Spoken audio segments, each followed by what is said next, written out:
kubona mbona marayika ahagaze ahantu ku musozi, nabonaga ari umusozi witegeye indi yose muremure. Ngiye kubona mbona arimo arahamagara abantu abwira ngo kaje guhembera buri muntu wese icyo yakoze, kandi Uwiteka araje mu gihe gikwiye.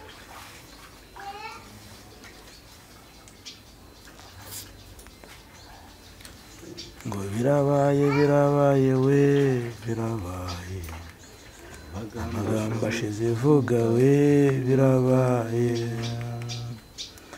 Arahagaze ku musozi ari kugenda ahamagara abe. Ese ni igihe cy'impanda yuko impanda yabigiye kuvuga, akaba atangiye guhamagara abamukure kugira ngo bagende n'abakoshitani basigare, tubivuge gutyo? Nuko bimeze. Ese bundi buriya ugira ngo utekereza ko abapfa bajya hehe? Ikindi Imana iduhagarareho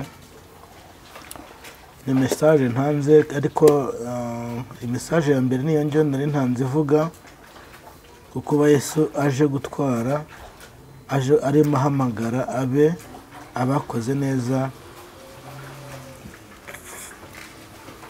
Abo ngabo ni message nabahaga. Indi message rero mfite nuko ziravuga ngo mu byumweru bibiri se ngo ubwo nibidasohora, ariko se ubundi urasohoza iby'Uwiteka kubera iki? Umuntu arandika muri komantere ngo mu byumweru bibiri nibidasohora urasohoza iby'Uwiteka kubera iki waretse akabyisohoreza?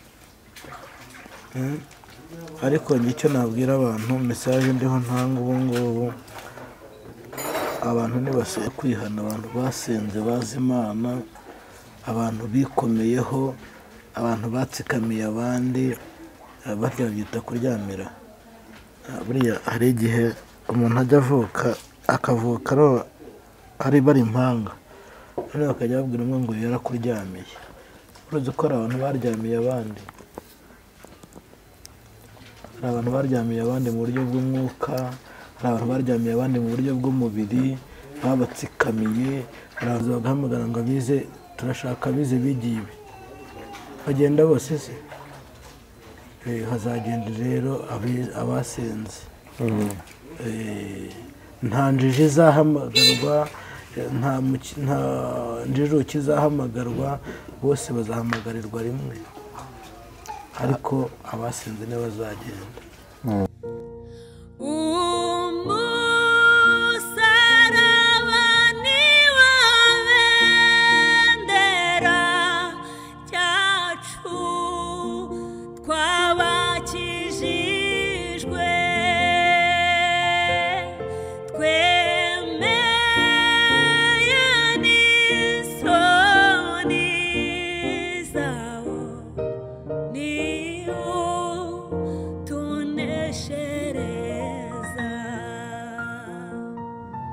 Reka ngusuza kandi nkwifurize amahoro y'Imana aho dukunda kandi gukurikira ibiganiro byacu byose. Reka mvuge ngo neza y'Imana nibare namwe kandi umugisha w'Imana bomondetse n'abanyu bose hafi na kuri mu bice bitandukanye mugiye muherereyemo ku migabane itandukanye, mwese mudukurikira kandi mugakurikira ibiganiro byacu. Reka mbasuhuze kandi mbifurize umugisha w'Imana.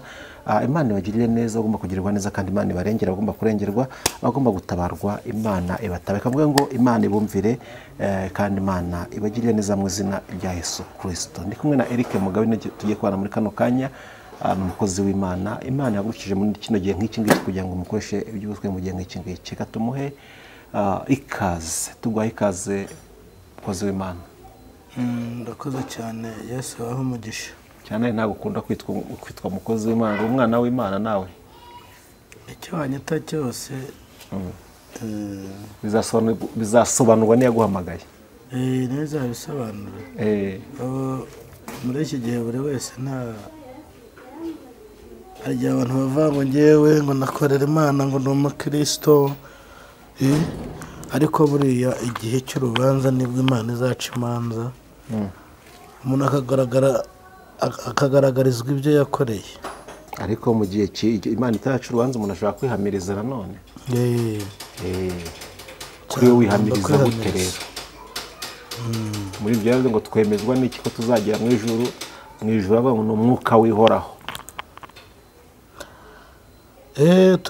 Ngomba kwihamiriza cyane, kuko muri rimwe 150 aravuga ngo nishimiye ko Data wa twese yandikishije iby'urukundo rwe mu by'Imana yavuze byose nta kiruta ikiko Yesu ankunda nishimiye ko Yesu ankunda arankunda arankunda nishimiye ko Yesu ankunda nubwo ntakwiriye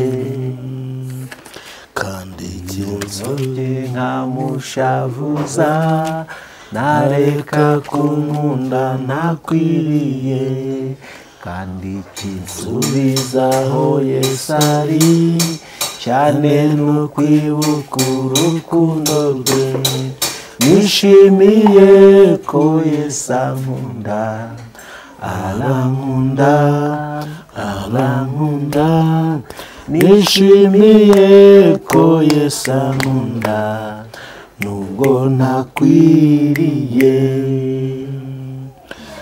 ndeba ubwiza bwe bwo mu ijuru nzajya ndirimba iteka ryose nzajya mubaza ndirimbanya nti Yesu niki cyakunkundishije nishimiye ko Yesu ankunda arankunda arankunda nishimiye ko Yesu ankunda nubwo ntakwiriye kandi iyo nyobye nkamushavuza ntareka kunkunda ntakwiriye kandi kinsubizaho Yesu ari cyane n'ukwibuka urukundo rwe nishimiye ko Yesu ankunda arankunda arankunda nishimiye ko Yesu ankunda nubwo ntakwiriye kane kandi urukundo nirwo rwazanye Yesu kuncunguza urupfu rubi kuko arankunda ndabizi neza nanjye ndamukunda ndamushima nishimiye ko Yesu ankunda arankunda arankunda nishimiye ko Yesu ankunda nubwo ntakwiriye tugomba kugira icyizere kuko Yesu adukunda yego ngo kandi nicyo cyamuzanye kuncunguza urupfu rubi Imana ishimwe cyane Imana ishimwe kandi Imana ihabwa icyubahiro ni Mugabe rero tugiye kubona muri kano kanya reka dusabane kugira ngo mubaye natwe kuva dutangiye kugeza dushoje ikindi kandi munyurukire kwa Mugabe TV1 muye munamushyigikira afite umurongo agenda anyuzaho ubutumwa bwiza mukuri subscribe like na comment mu bitekerezo rwose Mugabe Mugabe TV1 simeze itiri kugenda neza buhoro buhoro uko biri kose birimo biraza nizeye Imana ko zabikoze umunyarwanda niwe wabyaye umwana amwita nizeye Imana nanjye rero ndizeye kuki ari buhoro buhoro no kurekera buri ki buriya impamvu urabona biba bigoye ko utabona umwanya wo gukorera ibiganiro ku gihe mba nturuka kure ngira ngo urabizi ko bigoye mba nturuka kure aho nturuka nza gukora ibiganiro ni kure hari umunsi mba ntabonye amatike urumva kugeraho birangora kandi ikindi nanjye ndakugora iyo unyiditingira ukanshyiraho ibiganiro ariko ni umurimo nawe Imana izaguhembera kandi tuba tugira ngo tubwirize abantu ubutumwa bwiza hirya no hino hose bubasha kugerayo niyo mpamvu rero buriya umuntu azahemberwa icyo yakoze niba wareditinze ukampa ikiganiro nkasakaza ubutumwa Yesu azaguha umugisha ariko mbona no kubwira inshuti zacu nzi ko abantu badukunda cyane badukurikira uwakora subscribe yaba akoze, yaba aduhesheje umugisha, kandi n'uwadufasha nabwo dukeneye kamera, nabwo Imana yamuha umugisha. Urashaka kamera ukajyana no bikorohera? Byajya binyorohera cyane, mbonye kamera nkabona mikorofone nkabona mashini byanyorohera. Kandi nzi ko tukaba dushyigikiye n'umurimo w'Imana cyane, Imana iduhana umugisha bikore. Kandi ndizeye rwose hamwe no gusenga nizeye ko nta minsi ishira ntabibonye mu izina rya Yesu. Reka tugushimire ku mwanya wawe nk'uko ubivuze, waturutse kure. Ntabwo biba byoroshye, ariko kuba witanze ukanyera ukaza kugira ngo utambutse ubutumwa bwiza bw'Imana. Reka mvuge ngo Imana y'amahoro igumugisha, kandi Imana y'amahoro yivange mu byayo mu izina rya Yesu Kristo. Reka gusa rero Mugabe usenga Imana utugezeho n'ubutumwa Imana yaguhaye kuri uyu munsi. Ni karibu. Yesu Kristo, turagushimye, turaguhimbaje, tugushimiye neza yawe, tugushimiye urukundo rwawe, tugushimiye Kristo ko twinjiye mu kiganiro duhumeka umwuka w'abazima. Ngaho rukira ko bana natwe kandi tugire neza, duhe ibidukwiriye, duhe ibitugirira umumaro. Ariko Kristo ntuduhe ibyatuma tukuvaho, ibyo ntabwo ari byo dukeneye, bya bindi byatuma tunezerwa tukiye kwibagirwa. Ibyo Kristo uduhe ahubwo ibituma tukwegera cyane kurutaho. Urakoze rero ko twumvishije, rukira ku bana natwe, turasenze kandi turizeye mu izina rya Yesu Kristo. Amen. Message rero mfite,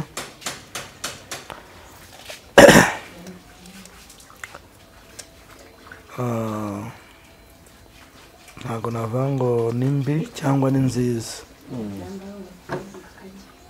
kuko nagiye kubona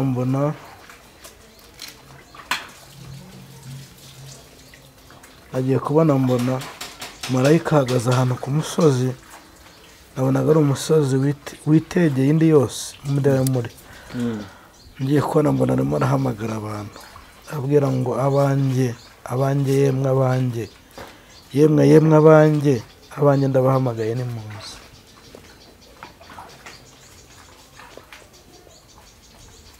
Twasobanukiwe? Turacyateze amatwi. Ngo yemwe abanjye nimuze.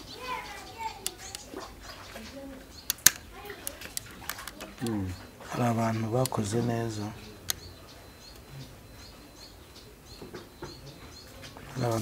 neza, hari n'abakoze nabi. Hari abantu bababaje abandi, hari abantu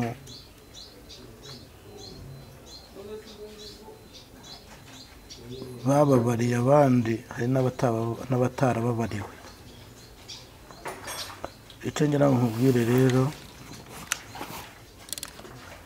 ni uko Uwiteka aje guhembera buri muntu wese icyo yakoze, kandi Uwiteka araje mu gihe gikwiye.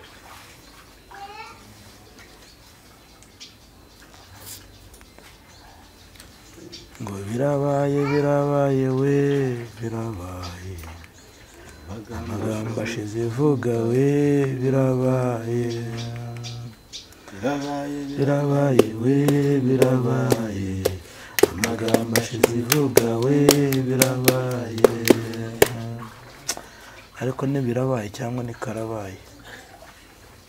Birabaye simbisi. Njye ndumva ari karabaye.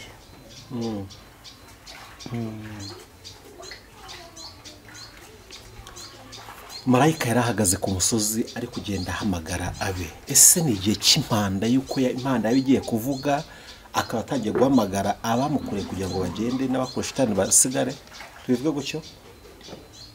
Nuko bimeze. Ese bundi buriya ugira ngo utekereza ko abapfa bajya hehe? Herezo ryo yarirangiye. Ariko reka tuganire kuri iki kintu, wenda muranduta.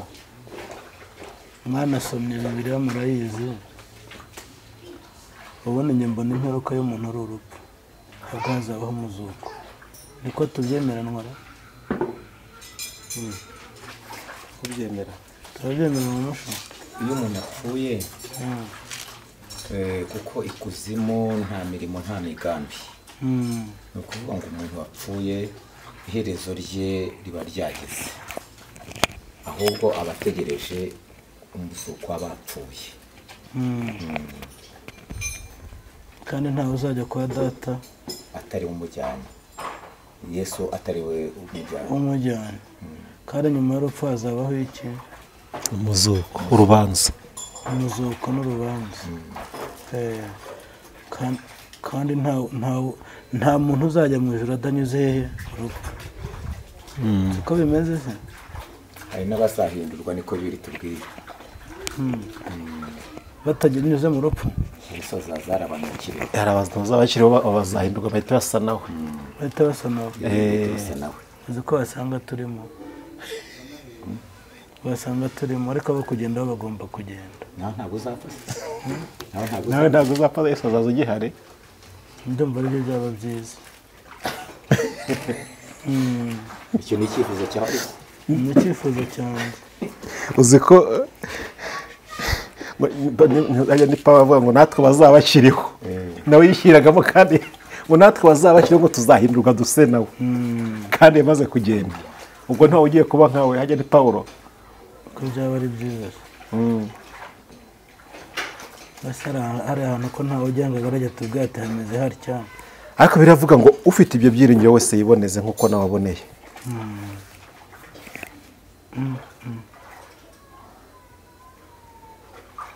ngo birabaye amagambo ashize avuga, cyangwa ni karabaye. ni agaki kabaye rero. amagambo ashize avuga karabaye ak'abanyabyaha. bicare bazi ko bicaye hejuru y'umuriro. dore iwacu hahoze umujura i Rwamagana. rimwe aza guca hejuru y'batari nijoro,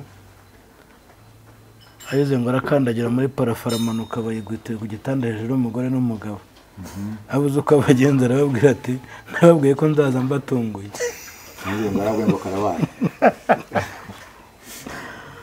ati ndi Yesu, nababwiye ko nzaza mbatunguye.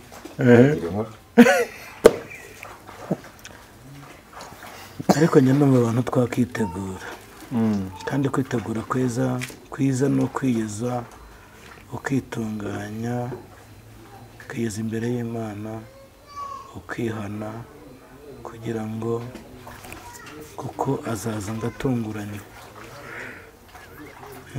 hari igihe yaza agasanga uri mu bibi, ariko njye mba burya mba numva nanezezwa nuko yansanga kuri kamera ndimo avuga ibyo yantumye, ntacyo narengejeho nta n'icyo nagabanyijeho, kuko ijambo ry'Imana riravuga ngo hazabona ishyano abavuga itavuze. hazabona ishyano abavuga itavuze, abo bo rwose ishyano ryo bagiye kuribona.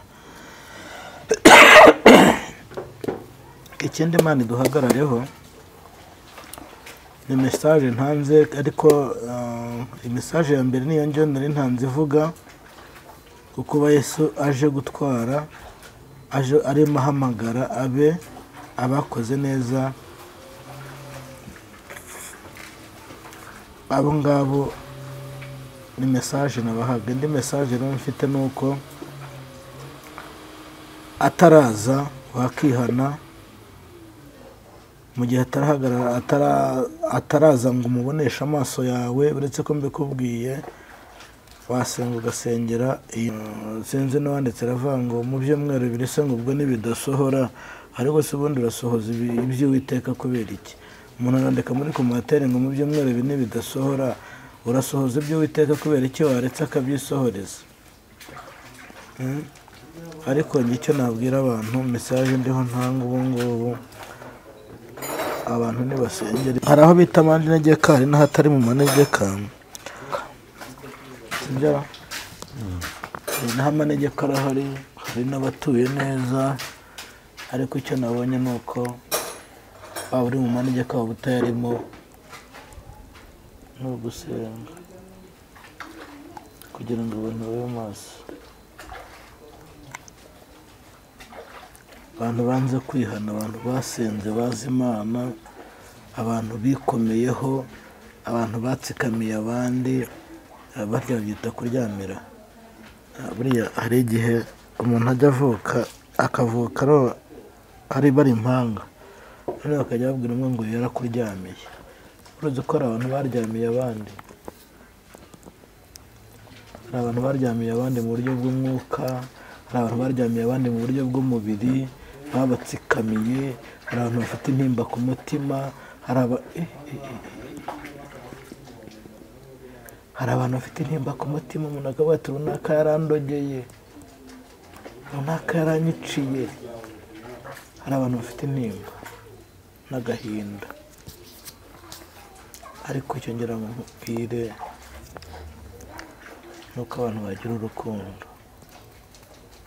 ni uko abantu bakihangana,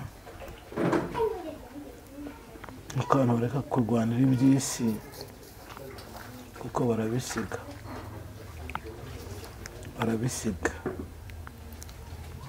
Abantu bareke kwimika inda kugira ngo uzabone umuntu wiyirije, ntabwo byoroshye. Abantu bimitse inda niyo bashyize imbere.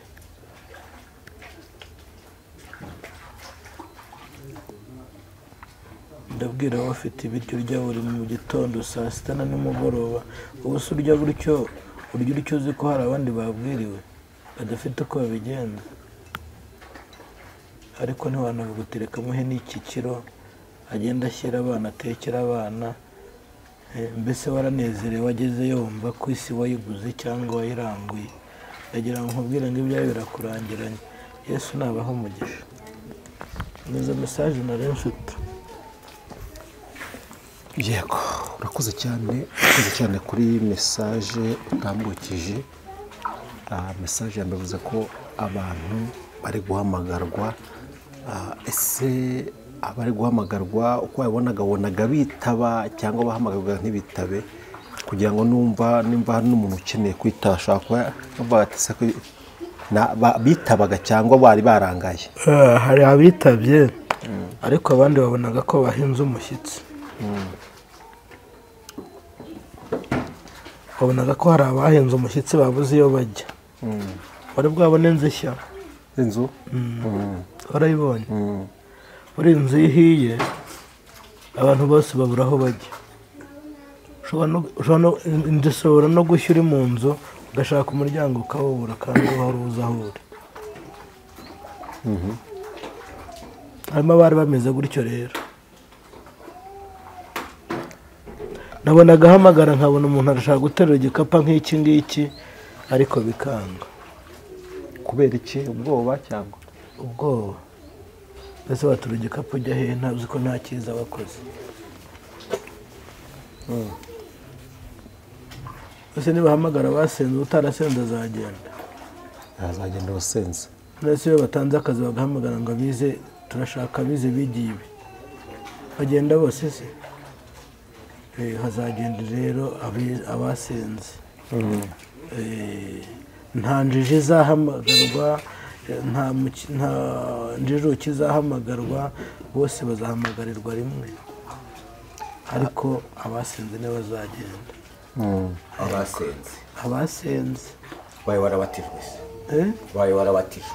Ababatijwe ntibazagenda. Kubatizwa no gusenga se bitandukanye. Ese gusenga abasenze bose igisobanuro nuko bazagenda? Abasenze bakanga ikibi n'igisa nacyo. Kuko bashobora no gusenga ntibacyange. Mushumba yarambajije ku babatijwe. Kubatizwa ni nk'umuhango burya. Mu bantu niko inzara n'inyota byo gusenga. Nk'abantu ubaye ufite inzara n'inyota byo gukiranuka, bari nko mu bihugu bya kure, bagiye bava nk'inaha muri Afurika, ariko ugasanga ahari ntiyabona urusengero, nta ruhare muri we, afite gahunda yo gusenga ariko ntabwo najya gutera. Aba rero ndabasengera, mbazo tubasengera. Abo wemeje kujya ubasengera bose? Ndabasengera kuko n'umpamagaye aratura tugasenga agakizwa. Gusa ko bose bafite nimero zawe? Ntabwo ariko bose bazifite. Abo bantu bafite inzara n'inyota byo gusenga ariko badafite aho gusengera, arega ntabwo bamenya ibyabo. bazasenga. Amakuru ndayafite. keretse utabyumva utabishaka, ariko ufite uwo mutima azasenga. kandi ntekereza ko uko biri kose umuntu urwanira iryo shyaka mu mutima we akavuga ati ndumva nkeneye Imana muri njye, Imana nawe iramusanga. yego. ariko se mugabo, ubundi umuntu yitaba Imana ryari? kwitaba Imana kwa yahamagaraga umuntu yitaba Imana ryari? ntabwo nsobanukiwe. urambaza se twakunda abantu bavuga ngo umuntu yapfuye ariko yitabye Imana? nyine hari ibyo bivuze ngo yahamagaraga abantu bakitaba, kuko no kwitaba Imana umuntu ubundi mu buzima busanzwe yitaba Imana ryari? hari uko guhamagarwa tubwiye, hari n'igihe umuntu ava mu mwuka ngo yitabye Imana. ni ryari umuntu tuvuga ko yitabye Imana bya nyabyo? umuntu yitaba Imana ryari? ntabwo mbizi ku bapfuye bo, ntabwo nzi niba bitabye Imana, kuko ntawe irahamagara ngo mwumve. njyewe abo mvuga yahamagaraga nuko avuga ngo abanjye nimuze, ngo bitaba bakiriho rero. irabona agahamagara bakiriho, abanjye nimuze. yego. kimwe nuko ashobora guhamagara ngo abanjye nimuze, n'abapfuye nabo bakaza, kuko Imana yacu irishoboye, ifite ubushobozi. ishatse ihagarika avuga ati mwese nimuze mukagenda. kuko ibyo yakoze ni byinshi ngiye nabonye, mu buryo bw'umwuka ibyo yakoze ni byinshi. Mugabe we byarangiye se uri mu bitabye cyangwa none ntitaba? sinyikorera maze urumva yansiga? ntabwo yansiga. yaba insize hehe se ubu? hari akantu uvuze ngo ntuyikorera. dufite abantu benshi mu minsi ishize twakoze ikiganiro Mugabe, utubwira ko mu bahanuzi 10 wabonyemo umwe batatu. abo bahanuzi 10 bose bavuga ko bakorera Imana. uvuze ngo sinyikorera, umuntu wese ahita avuga ko akorera Imana, kandi harimo bari muri abo 10. no mu gihugu cy'u Rwanda nicyo nzi, nicyo nabayemo, ntawe uraje gushinga urusengero ngo avuge ati njye nkorera Satani bamwemerere. ntawe warushinze ngo avuge ngo akorera Satani. bose bazavuga ko bakorera Imana, ariko Imana irabagaragaza mu bihe bike. ariko ntekereza ko ntabwo ubwo se yansiga ite n'amajoro indaza? ntabwo yansiga, nayo ntabwo yabikora. ntabwo yabikora, ntabwo yabitinyuka. ese mba ndwaye umutwe, ari aho nicemba mpondobera ibitotsi. ubu no mba ndwaye, ngira ngo abantu benshi bakomeje kubona bavuga mvugira mu gihanga. ntabwo ari uko nanone kuryama ngo ntuze, ariko ngomba guhaguruka nkatanga ibyayo yantumye, nkabwiriza abantu kugira ngo bakizwe, kugira ngo uje itazaza igahamagara, no mu kanya yaje igahamagara ukananirwa kugenda ugasigara kubera ko utihannye. ubwo se urumva yansiga gute? ahubwo nzagenda mbere. ubu dusezeho nimba ugiye kugenda. ushobora no kuza mu kanya yahamagara nkagutangayo. ushobora kuza inkurikiye da. uhora witeguye. duhore twiteguye nyine. yego. duhore ngo twaka ngo amatabaza yacu ahore yaka. nubwo tutareba mu mitima y'abantu, Mugabe haruza tubaza ati, haruzandika muri komite akavuga ati kwavuze ngo karabaye nagaki kabaye, wamusubiza ku iki? karabaye nyine, karabaye amagambo ashize vuga. ese abantu ntibajya bemera ko Imana itabaho? abantu bemera ko Imana itabaho nyine. karabaye iraje irabiyeretse. harabuzwe uzakubwira ati bakunda iyo Mana musenga iba hehe? iyo Mana ntarabona. ese niba nta rukundo ugira, Imana uzayibona ute? ese abaho umugisha rero. ndumva twasoza kugeza neza mesaje nayo mfite. yego. ikindi ushobora kumpamagara nk'uko Mushumba yabivugaga, ati hari abantu baduhamagara ariko babuze uko basenga, baba bashaka kwaturira abandi. watwaturira tukagusengera Imana kugira ngo nawe uzagaragare muri biriya bihe. umuririmbyi wa 396 niwe waririmbye aravuga ngo ni hehe abizera bazajya kuba, ngo muri iyi si ntaho, ngo mu ijuru hatagerwa n'umubisha. mu ijuru niho iwabo wabizera, kandi ngo hariyo amazu menshi twubakiwe n'umukiza. aho rero nanjye niho ndimo mparanira, aho niho ndimo nkwifuriza guharanira. ntabwo nakwifuriza kugumya kuba muri iyi micanga ubamo ki ngo amarangi, ni amarangi y'ubwiza ariko bwo mu isi, ariko mu ijuru dufite aho twateguriwe.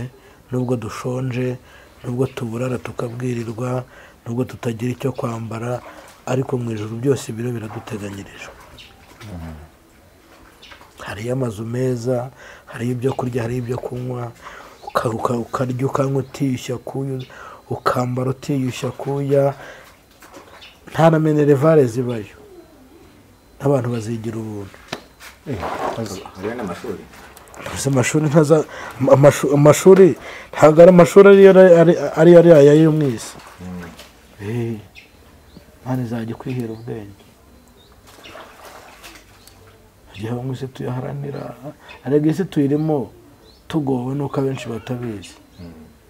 hari abumva ko banezerewe, none se ugira ngo warihirira umwana wawe ishuri rya miliyoni 3 ukumva ko nepo yaburaye cyangwa mugabe yaburaye, ntabwo byakunda. Yesu abaha umugisha rero. nimero yanjye rero ni 0782 966 9741. Yesu abaha umugisha, ndabakunda. reka nepo adusengera Imana dusoza, naho ubutaha. Yesu abaha umugisha. Mwami Imana y'amahoro, turagushimiye turaguhimbaje. Amen. uri Imana ivuga kandi uri Imana igambira igasohoza. abo ukunda urabacyaha, nk'uko ijambo ryatubwira ko nta kizajya kuba kitunguranye uzabwira ubwoko bwawe. bane natwe tugire neza, utanze message Mana umugire neza, Kristo ukomeze kumwagura, kandi abayumva ubahe kugendera mu kuri kw'ijambo ryawe, kugira ngo atazajyana n'umurimbuka. ni mu izina rya Yesu mbisabye, amen.